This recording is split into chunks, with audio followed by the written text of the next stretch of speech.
Hello guys, welcome to my channel. তো তোমরা জানোই রিসেন্টলি আমি সুন্দরবন গেছিলাম। তো আমি ফার্স্ট ডে ব্লগটা ছেড়েছিলাম, বাট তারপর আমার এডিট করা হয়নি। তো এতদিন পর আমি সময় পেয়েছিলাম এডিট করার। তো আমি সেকেন্ড ডে কী করেছিলাম, কোথায় কোথায় গিয়েছিলাম, তো সবই ডিটেলস আমি এখানে তোমাদের সাথে শেয়ার করবো। তো দেখো, প্রথমেই এটা ছিল আমাদের হোটেলের পুরো সামনের ভিউটা। তো এখান থেকে আমাদের আগের ভিডিওতেও আমি দেখিয়েছিলাম যেখান থেকে আমরা এন্ট্রি করেছিলাম। তো দিনের বেলা কিরম লাগছিল সেটা তোমাদেরকে দেখালাম। তো যাই হোক, এখানে ছিল সামনেই নদী, আর দেখো তোমরা দেখতে পাবে যে সামনেটা পুরো কাদা কাদা হয়ে গেছে। তো বর্ষাকালে এই অবধিও জল উঠে আসে। তো তারপর আমরা বোটে এন্ট্রি নিয়ে নিয়েছিলাম। তো এখানে আমাদের দিয়েছিল ব্রেকফাস্ট, যেটা ছিল ছোলার ডাল, লুচি আর হচ্ছে মিষ্টি। তো দেন ব্রেকফাস্ট করতে করতে আমরা তারপর দিন চলে গিয়েছিলাম ফার্স্ট ক্যাম্পে। তো এখানে তো সেকেন্ড ডে ঘোরার মধ্যে এগুলোই ইনক্লুড ছিল, যেগুলো ছিল হচ্ছে সব রকম ক্যাম্প ছিল যেখান থেকে আমরা দেখতে পাবো কিছু প্রাণী। তো তাই জন্যই আমরা চলে গিয়েছিলাম। তো আমাদের এখানে ক্যাম্পে নিয়ে যাওয়া হয়। তো ক্যাম্পটা অনেকটাই উঁচু ছিল, সিঁড়ি ভেঙে আমাদের উঠতে হয়েছিল। দেন আমরা এখান থেকে চেক করছিলাম যে কোনো প্রাণী আছে কিনা। তো আমরা এখানে হরিণ দেখতে পাই। তো সেইটাও আমি দেখো জুম করে তোমাদের সামনে দেখিয়েছি। তো এখানেই তোমরা দেখতে পাবে যে অনেকটা দূরেই কিছু হরিণ ছিল, ভর্তি অ্যাকচুয়ালি অনেকগুলোই হরিণ ছিল।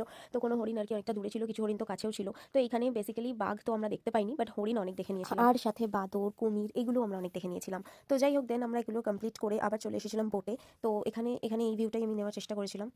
আসলে আমরা গিয়েছিলাম ওই ডিসেম্বরের মিডল টাইমে। তো ওই টাইমে অ্যাকচুয়ালি অনেক সুন্দর ওয়েদার ছিল। তো দেন আমাদের বোটেই চলে এসেছিল আমাদের তারপরে ফ্রেঞ্চ ফ্রাইস। তো আমরা সেটা খেতে খেতে আর কি আবার চলে গিয়েছিলাম আরেকটা ক্যাম্পের দিকে।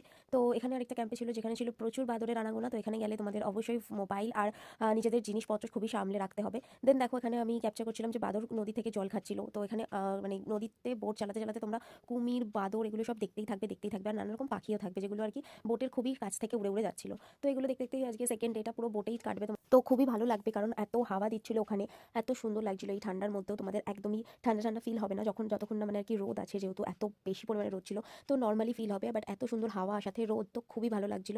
তো এখানে আমি একটু রিলস বানাচ্ছিলাম। তো দেন আমাদের লাঞ্চ দিয়ে দিয়েছিল। তো লাঞ্চে ছিল আজকে ভাত, একটা তরকারি, অ্যান্ড দেন পোস্ত অ্যান্ড আলু ভাজা, দেন ছিল চিকেন, ডাল আর মাছ। তো এগুলো কমপ্লিট করেই, খাওয়া দাওয়া কমপ্লিট করে আমরা চলে গিয়েছিলাম চিড়িয়াখানায়। তো ওখানে চিড়িয়াখানায় গিয়ে দেখলাম যে এখানে একটা দুটো ময়ূর আছে, বাট একটা ময়ূর দেখলাম যে খুবই সুন্দরভাবে পেখমটা তুলে আমাদেরকে দেখাচ্ছিল। বাট আমার জাস্ট মনে হচ্ছিল যে এটা কোনো ট্রেনিং দেওয়া আছে কিনা, কারণ সবসময় এই ময়ূরটা আর কি পেখমটা তুলেই রেখেছিল, একটুখানির জন্য আর কি নামাচ্ছিল না। তো হতে পারে কোনো ট্রেনিং দেওয়া হতেই পারে, তো যাই না। তো যাই হোক, তো দেন এখান থেকে আমরা চলে গিয়েছিলাম দেখে। তো এখানে আমরা অ্যাকচুয়ালি রয়্যাল বেঙ্গল টাইগার দেখতে পেয়েছিলাম, বাট হ্যাঁ, জুতেই অবশ্যই, কোনো রকম ক্যাম্পে আমরা কোনো বাঘ দেখতে পাইনি। বাট জুতে আমরা দেখেছি, সেটাই অনেক। তো কারণ সবসময় তো বাঘরা বেরোয় না। তো ময়ূরের সাথে সাথে এখানে ঈগল পাখিও ছিল। তো অনেক রকম পাখি দেখে আমরা এখান থেকে দেন বেরিয়ে চলে এলাম।